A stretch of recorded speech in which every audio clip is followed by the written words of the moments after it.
Preference share के पूरे concept explanation के बाद अब हम आते हैं advantages and disadvantages of issuing preference shares. तो चलिए यहां पे पहले एडवांटेजेस समझते हैं क्या है। यहां पे फर्स्ट पॉइंट दिया है no dilution in EPS on enlarged capital base. On the other hand, if equity shares are issued, it reduces EPS, thus affecting the market perception about the company. ये बहुत अच्छा एडवांटेज बताया है इन्होंने कि company जब प्रेफरेंस शेयर इशू करेगी तो कंपनी के अर्निंग पर शेयर ईपीएस पे कोई इफेक्ट नहीं पड़ेगा और इससे मार्केट में जो लोगों का परसेप्शन है कंपनी को लेकर वो भी इफेक्ट नहीं होगा। कैसे नहीं होगा, उसके लिए हमको अकाउंट जो फाइनेंस की इक्वेशन होती है उसको समझना होगा। ये इक्वेशन हमने आपको प्रेफरेंस शेयर्स जब पढ़ाया था उसमें समझाया था कि इक्वेशन कैसे निकाली जाती है। सेल्स वेरिएबल कॉस्ट माइनस करते हैं contribution, fixed cost minus EBIT interest, फिर लेस करेंगे ईबीआईटी में से earning before interest and tax में से, तो आपका ईबीटी आएगा अर्निंग बिफोर टैक्स, फिर टैक्स माइनस करेंगे, ईएटी आएगा अर्निंग आफ्टर टैक्स, फिर ईएटी में number of equity shares, number of equity share जब डिवाइड करेंगे तो कंपनी का ईपीएस आ जाता है अर्निंग पर शेयर, जिसको हम कहते हैं कंपनी ने एक शेयर पे कितना प्रॉफिट कमाया है। तो चलिए अब समझते हैं इस कॉन्सेप्ट को। कॉन्सेप्ट में बोला गया कि प्रेफरेंस शेयर को इशू करने से ईपीएस पे कोई इफेक्ट नहीं पड़ेगा और कंपनी का परसेप्शन, जो लोगों का परसेप्शन है कंपनी के ऊपर, वो चेंज नहीं होगा, नेगेटिव इफेक्ट नहीं जाएगा अगर कंपनी प्रेफरेंस शेयर और इशू कर देती है। और साथ ही साथ एक लाइन ये भी लिखी है कि डाइल्यूशन कैपिटल, जब प्रेफरेंस शेयर जब इशू करेंगे तो कैपिटल डाइल्यूशन भी नहीं होगा। कैसे? Company earning per share dividend कब देती है प्रेफरेंस शेयर को? जब कंपनी अर्न करती है। तो अर्न कब करेगी? ईएटी पे, अर्निंग आफ्टर टैक्स, टैक्स के बाद जो बचा कंपनी का income, that is earning after tax. इसी में से प्रेफरेंस शेयर होल्डर को डिविडेंड दिया जाता है। तो डिविडेंड ईएटी में से जब प्रेफरेंस शेयर होल्डर्स को मिल जाएगा उसके बाद जो भी बचेगा वो किसका होगा? इक्विटी शेयर होल्डर वालों का। तो इक्विटी शेयर होल्डर के हिस्से में से तो कुछ नहीं दिया जा रहा है, प्रेफरेंस वालों का तो ऊपर ही सब दे दे के सब चीजें एंड कर दी जा रही हैं। जो बच रहा है वो कंपनी का ईपीएस बच रहा है। तो यहां पर देखिए कंपनी के ईपीएस पे कोई इफेक्ट नहीं आने वाला, प्रेफरेंस शेयर को ऊपर देके खत्म कर दिया जाएगा। अगर इसमें से लास्ट में से अगर कुछ प्रेफरेंस शेयर को दिया जाता है तो इफेक्ट पड़ता कंपनी के ईपीएस पे। एक और चीज, कंपनी की कैपिटल डाइल्यूशन क्यों नहीं होगी? नंबर ऑफ इक्विटी शेयर है यहां पे, EAT upon number of equity share. अगर इक्विटी शेयर को सपोज कंपनी ने प्रेफरेंस शेयर इशू किए तो यहां नंबर ऑफ इक्विटी शेयर पे कोई इफेक्ट नहीं पड़ने वाला, जिससे ईपीएस पे भी कोई इफेक्ट नहीं पड़ेगा। पहले सपोज कंपनी का 500 प्रॉफिट था और 10 इक्विटी शेयर थे तो ईपीएस आपका 50 ही रहेगा। अब अगर प्रेफरेंस शेयर इशू कर दिए गए और कंपनी का प्रॉफिट फिर से 500 अगर आया तब भी कंपनी का ईपीएस 50 ही रहेगा, क्योंकि नंबर ऑफ इक्विटी शेयर तो एज इट इज रहेंगे। प्रेफरेंस शेयर को चाहे जितना इशू कर दिया जाए, क्योंकि प्रेफरेंस शेयर वाले तो ऊपर लेके हट जाएंगे अपना, यहां पे number of equity share as it is रहेंगे, तो डिवीजन में ज्यादा वैल्यू भी नहीं होगी, ग्रेटर होता है आपका डिवीजन में, तो ईएटी ईपीएस आपका डिक्रीज हो जाता है। तो यहां पर ये इफेक्ट प्रेफरेंस शेयर होल्डर नहीं देगा, कंपनी के नेगेटिव इफेक्ट नहीं मिलेगा कंपनी के ऊपर कि ईपीएस कंपनी का कम हो गया प्रेफरेंस शेयर इशू करने की वजह से। तो ये एक इसका एडवांटेज है कि कंपनी प्रेफरेंस शेयर इशू करेगी तो कंपनी के ईपीएस में भी कोई इफेक्ट नहीं पड़ेगा, कैपिटल डाइल्यूशन भी नहीं होगा और मार्केट में परसेप्शन भी कंपनी का अच्छा बना रहेगा और कंपनी को कैपिटल के फॉर्म का प्रेफरेंस शेयर इशू करने से पैसा भी मिल जाएगा। तो ये एक इसका बहुत अच्छा एडवांटेज है प्रेफरेंस शेयर को इशू करने का। Next advantage is this is also the advantage of there is also advantage of leverage as it bears a fixed charge because companies are required to pay a fixed rate of dividend in case of issue of preference shares. Non-payment of preference dividend does not force a company into liquidity.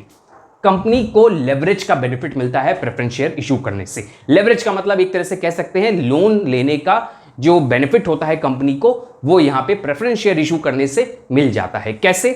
अभी हमने आपको बताया preference share holders को dividend दिया जाएगा। Company का अगर profit नहीं हुआ किसी साल तो उनका डिविडेंड एक्यूमुलेट होता चला जाएगा। हमने आपको बताया था जो डिविडेंड प्रेफरेंस शेयर होल्डर को मिलता है दैट इज कंपलसरी, पहले से डिसाइड हो जाता है कि प्रेफरेंस शेयर होल्डर्स को इतना % डिविडेंड पे करना है। कंपनी का सपोज प्रॉफिट नहीं हुआ तो डिविडेंड कहां से देगी? वो नहीं देगी उस साल, वो एक्यूमुलेट कर देगी उनके अकाउंट में कि इतना पैसा ड्यू है, नेक्स्ट ईयर अगर प्रॉफिट होगा तो उसमें से दिया जाएगा। तो यहां पर क्या हुआ, क्या लोन की तरह यहां पे प्रॉब्लम आ रही है कि नहीं दिया जा रहा है तो डाइल्यूट कर दी जा रही है, कंपनी को बेच के एसेट्स को रिकवर किया जा रहा है, तो लिक्विडिटी की प्रॉब्लम नहीं होगी यहां पे। तो प्रेफरेंस शेयर इशू करने का हमें लेवरेज का बेनिफिट मिला कि लोन की तरह एज इट इज नहीं होगा कि कंपनी के एसेट को बेचिए और प्रेफरेंस शेयर को रीपे करिए, इंटरेस्ट पे करिए, ऐसा यहां पे नहीं होगा। तो ये भी एक इसका एडवांटेज है लेवरेज का। Next is there is no risk of take over as a preference share holder do not have voting rights except where dividend payments are in arrears. Company के प्रेफरेंस शेयर होल्डर्स को voting right में कोई voting right उनके hand में नहीं होते हैं। Voting right नहीं है तो कंपनी के डिसीजन में भी इनका कोई हैंड नहीं होगा। डिसीजन में कोई हैंड नहीं होगा तो कंपनी का कंट्रोल इक्विटी शेयर होल्डर्स के हैंड में रहेगा। तो प्रेफरेंस शेयर हम जब इशू करेंगे तो कंपनी का कंट्रोल भी इक्विटी शेयर के हैंड में और प्रेफरेंस शेयर से कैपिटल भी मिल गई। तो ये बेनिफिट है प्रेफरेंस शेयर इशू करने का कि कंपनी का कंट्रोल नहीं जाता है। कब जाने के चांसेस है कंपनी का कंट्रोल? अगर कंपनी ने डिविडेंड नहीं दिया है तो एक्यूमुलेट होता चला जाएगा, कंपनी के ऊपर रिस्क बढ़ता चला जाएगा कि डिविडेंड नहीं दे रहे हैं, तो हो सकता है कंपनी प्रेफरेंस शेयर को इक्विटी शेयर में कन्वर्ट करने का ऑप्शन दे दे। ऐसा होगा तो इक्विटी शेयर बढ़ जाएंगे, वोटिंग राइट्स भी बढ़ जाएंगे और कंपनी का कंट्रोल भी चला जाएगा। तो ये एडवांटेज है तब तक जब तक कंपनी के डिविडेंड एरियर नहीं हो रहे हैं, कंपनी का कंट्रोल इक्विटी शेयर के हैंड में रहेगा। And fourth one is the preference dividends are fixed and pre-decided, hence preference shareholder cannot participate in the surplus profit as the ordinary shareholder can expect in case of participating preference shareholders, except in case of participating preference shareholder। देखिए preference shareholder बहुत तरीके होते हैं, एक होता है participating preference share and non participating। अभी मैंने आपको इस इक्वेशन से समझाया कि प्रेफरेंस शेयर होल्डर वालों को टैक्स के बाद जो बचा है उसमें से उनको डिविडेंड दे दिया जाएगा, जो बचेगा मतलब नेट प्रॉफिट जो बचा कंपनी का वो इक्विटी शेयर होल्डर का है। यहां पर हमने आपको बताया कि कंपनी के प्रेफरेंस शेयर होल्डर को सरप्लस प्रॉफिट में कोई भी हिस्सा नहीं मिलेगा। सरप्लस प्रॉफिट क्या? Company suppose preference share holder को हर साल 50-50 रुपीज का डिविडेंड देती आ रही है और कंपनी का जो ईपीएस है वो 25 रुपए बच रहा है, मैज्यूम करके चल रहा है। कंपनी को क्या हुआ, अचानक से बहुत ज़्यादा सेल्स बढ़ गई और कंपनी का ईपीएस जो है नेट प्रॉफिट जो बचा वो डबल हो गया, 50 आ गया। उस केस में ये नहीं कि प्रेफरेंस शेयर प्रॉफिट कंपनी का ज़्यादा हो गया तो प्रेफरेंस शेयर वालों को डिविडेंड एक्स्ट्रा दे दिया जाएगा, ऐसा नहीं होगा। वो पार्टिसिपेट नहीं कर सकते। सरप्लस अगर जनरेट हो जाए, एक्स्ट्रा बहुत ज़्यादा प्रॉफिट एकदम अचानक से जनरेट हो जाए तो उसमें उनका कोई हिस्सा नहीं है। तो ये बेनिफिट है कंपनी के लिए प्रेफरेंस शेयर इशू करने के लिए। प्रेफरेंस शेयर कंपनी इशू करेगी, अगर प्रॉफिट अचानक से ज़्यादा हो गया तो प्रेफरेंस शेयर ये नहीं कि वो डिमांड करेंगे ज़्यादा प्रॉफिट हुआ है हमको भी हिस्सा दो, और तो ऐसा कुछ नहीं होगा। एक्सेप्ट कंपनी अगर पार्टिसिपेटिंग प्रेफरेंस शेयर इशू करती है तो उनके पास राइट्स होते हैं कि वो एक्सेस प्रॉफिट में जो 50 हुआ 25 का उसमें कोई हिस्सा ले सके। तो ये ध्यान रखिएगा, अगर नॉन पार्टिसिपेटिंग है तो कंपनी के लिए बेनिफिशियल है, एडवांटेज है कंपनी के लिए कि वो non participating preference share holders participate नहीं कर सकते हैं एक्सेस प्रॉफिट या सरप्लस के केस में। And last is preference share capital can be redeemed after a specified period. अब एक तो ये जो प्रेफरेंस डिविडेंड जा रहा है ये फिक्स्ड चार्ज है कंपनी के ऊपर, आपको पता ही है, प्रॉफिट हो चाहे ना हो कंपनी को देना ही है। इस बर्डन से हटने के लिए प्रेफरेंस शेयर जो ओनर्स हैं उनकी कैपिटल को रिटर्न किया जा सकता है कुछ टाइम पीरियड के बाद, अगर कंपनी के पास इतना बेनिफिट है। तो एक एडवांटेज और हो गया कंपनी के हैंड में कि प्रेफरेंस शेयर होल्डर वालों को ये फिक्स चार्ज जो हम दे रहे हैं प्रेफरेंस डिविडेंड के फॉर्म में, इससे बचना है। अगर इस बर्डन से अगर हटना है तो कंपनी के प्रेफरेंस शेयर होल्डर को वापस पैसा लौटा दीजिए जितना कैपिटल के फॉर्म में लिया है, तो कंपनी इस बर्डन से भी हट जाएगी, जिससे ईपीएस कंपनी का अपने आप बढ़ जाएगा। कैसे बढ़ेगा? जब यहाँ प्रेफरेंस डिविडेंड नहीं जाएगा तो ऑटोमेटिक हमारा ईएटी बढ़ जाएगा तो इक्विटी शेयर होल्डर को बेनिफिट होगा। अब हम आते हैं डिसएडवांटेजेस पे। So first disadvantage is one of the major disadvantages of preference share is that preference dividend is not tax deductible and so does not provide a tax shield to the company। यहां पे tax का benefit preference share issue करने से नहीं मिलता है company को। Date अगर इशू करती है तो टैक्स बेनिफिट मिलता है। कैसे टैक्स बेनिफिट से कंपनी को फायदा होता है ये समझते हैं। यहां पे डिसएडवांटेज बोला गया है कि अगर हम प्रेफरेंस शेयर इशू कर रहे हैं तो कंपनी को टैक्स का एडवांटेज नहीं मिल पाता है। कैसे? तो उसको हम समझाने के लिए यहां एक एग्जाम्पल लिए हैं। एक सिचुएशन में हम क्या करेंगे, कंपनी जो है प्रेफरेंस डिविडेंड पे टैक्स नहीं पे कर रही है, एक में कंपनी पे कर रही है। दोनों सिचुएशन में देखेंगे क्या बेनिफिट मिलते हैं। देखिए सेल्स 1000, वेरिएबल कॉस्ट 500, दोनों में मैंने सेम सिचुएशन रखी है समझाने के लिए। तो पहले यहां देखते हैं। तो यहां हमने क्या किया है, इस केस में company preference dividend pay tax नहीं पे कर रही है और यहां पे company preference dividend pay tax पे कर रही है। तो हमने दो सिचुएशन ली। जब नहीं पे करेगी तो कंपनी को टैक्स बेनिफिट का टैक्स का बेनिफिट नहीं मिलेगा, शील्ड नहीं मिलेगी, यही हमारा डिसएडवांटेज है, वही हम समझाएंगे। ये वो सिचुएशन है जो कंपनी ने बोला कि अगर ऐसा होता तो कंपनी को बेनिफिट मिलता, लेकिन ऐसा है नहीं रियलिटी में। ये डिसएडवांटेज वाली सिचुएशन कंपनी के आगे रहती है जब कंपनी प्रेफरेंस शेयर इशू करती है। ये सिचुएशन रियलिटी में नहीं है, बस हम बता रहे हैं आपको कि अगर ऐसा होता तो कंपनी को बेनिफिट मिलता, लेकिन कैसा है, इस तरह का है। तो क्या है देखते हैं। सेल्स 1000, वेरिएबल कॉस्ट 500 माइनस किया तो कंट्रीब्यूशन आया, fixed cost 200, earning before interest and tax 300।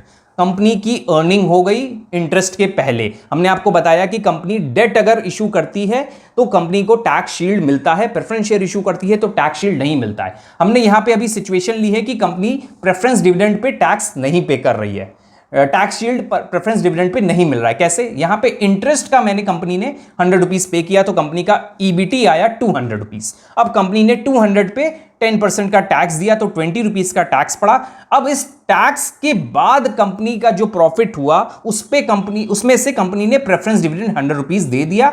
अब ये चीज ध्यान रखिएगा, ये 100 यहां पे हमने लिखा है, टैक्स देने के बाद 100 लिखा है, कंपनी का ईपीएस बचा 80 रुपीज। ये एक सिचुएशन हो गई। अब दूसरी सिचुएशन में देखिए हम क्या कर रहे हैं, हम यहां पे प्रेफरेंस डिविडेंड इस सिचुएशन में यहां पे दे रहे हैं, ये सिचुएशन में हम यहां पे प्रेफरेंस डिविडेंड दे रहे हैं। दूसरी सिचुएशन में क्या कर रहे हैं, सेम सिचुएशन यहां तक है, यहां पे प्रेफरेंस डिविडेंड दे रहे हैं टैक्स के पहले। तो यहां पर देने से क्या हो रहा है, कंपनी का देखिए नेट प्रॉफिट ज्यादा आ गया, ईपीएस कंपनी का E80 जो है बढ़ गया। यहां पे क्या किया, सिंपली मैंने टैक्स या जो प्रेफरेंस डिविडेंड है वो टैक्स के पहले ही मैंने यहां पे करके खत्म कर दिया।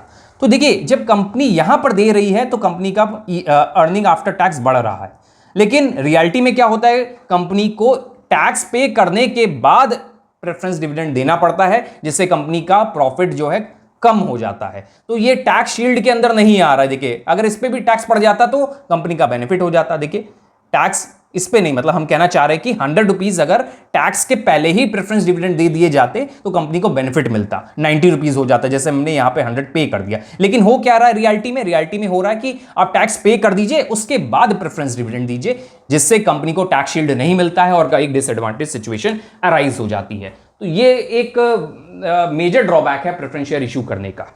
इसीलिए कंपनी जो है डेट ज्यादा प्रेफर करती है, क्योंकि डेट में टैक्स शील्ड मिल जाता है, पहले ही इंटरेस्ट पे कर दिया जाता है डेट का, तो बाद में ऑटोमेटिक बेनिफिट होता है कंपनी का।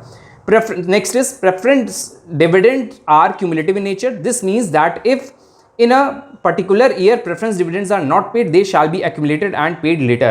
Also, if these dividends are not paid, no dividend can be paid to ordinary shareholders. The non-payment of dividend to ordinary shareholders could seriously impair the situation of the concerned company.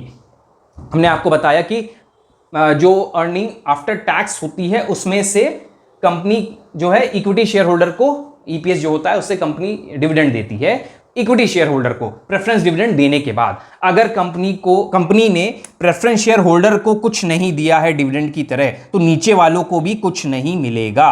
अगर EPS मतलब equity share holder वालों को भी कुछ नहीं मिलेगा, क्योंकि एक रूल होता है प्रेफरेंस शेयर होल्डर इशू करने का कि कंपनी जो है प्रेफरेंस शेयर होल्डर को प्रेफरेंस देगी डिविडेंड देने में, पहले उनको देगी, बाद में अगर कुछ बचता है तो इक्विटी शेयर होल्डर वालों को मिलेगा। अगर ऊपर ही नहीं मिला तो नीचे भी नहीं मिलना है। अगर प्रेफरेंस शेयर होल्डर को नहीं मिल रहा है तो इसका मतलब इक्विटी वालों को भी कुछ नहीं मिलेगा, जिससे कंपनी की सिचुएशन वर्स हो सकती है, मार्केट में रेपुटेशन पे प्रॉब्लम आ सकती है। तो ये थे कुछ disadvantages of issuing preference shares.